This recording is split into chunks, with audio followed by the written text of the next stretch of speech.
Hey everybody! So here we are, 2 weeks to the day since my surgery, and I'm actually at work, but I'm taking a little break to do my walk. I've incorporated that into my day where between offices I'll stop and take a quick walk and get moving. It's really important because I can feel it, like I start to get a little tired. 2 weeks in, you've had the first week it's all broth and water, the second week it's water and some protein shakes, but you're still not getting a lot of calories.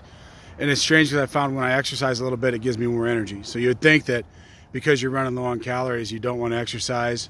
And hey, maybe some people don't, but for me, it makes me feel better. So it's a beautiful fall day up here in Seattle. And I was like, man, I gotta get out and enjoy it for a little bit because the rain's coming. But I decided to do my video a little early just because we got a lot of going on tonight and I wouldn't be able to post it till late. But 2 weeks into it, and I've had a lot of time to think about things and figure it's time to get them out. So one, I'm glad I did it. Two, the hardest part has definitely been the mental part. A lot of people are like, well, you better figure out why you ate so much or you're going to gain it back. That's true, but I didn't have any trauma. Like, I ate because I love to eat, and I overate, and I did over and over again. But it wasn't like this traumatic thing happened to me somewhere where like I ate to cover myself or hide myself.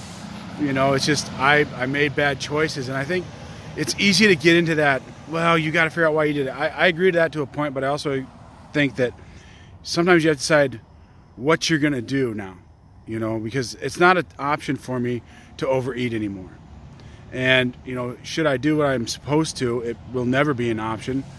And I think that we get so caught up in like, why did I do this? Why did I do this? And the fact is, here's where we're at. And here's where I'm at. And I'm going through this.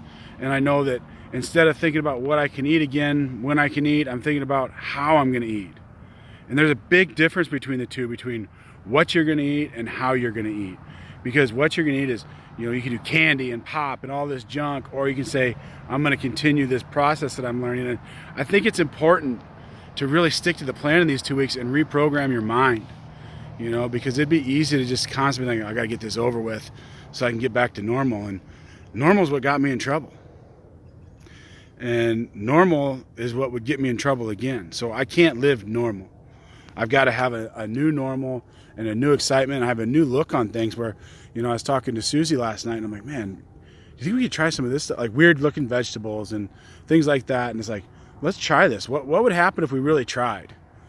And, for myself, I think I've spent several years since I was on the show, like thinking I tried and at times trying really hard, but also giving up really quick instead of really sticking with it. And then I think that's the benefit of the surgery to me, is that there's no giving up real quick. It's a done deal.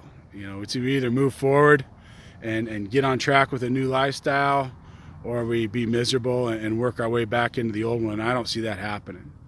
And this is the first time in my life where food hasn't controlled, my days and what I think about. And that's a good feeling, and I think that once that started to happen, it kind of made me realize, like, man, I've got a lot more time on my hands. I've got time to think about what I want to do and how I want to be, and using that time. And I went back to work right away, but some people don't. And I think it's important to use that time to figure out where you're going, what you want to do. Because I'll tell you, I haven't been on a scale yet. Tomorrow's my checkup. I'll go in, I'll get weighed, but I'm not going to look.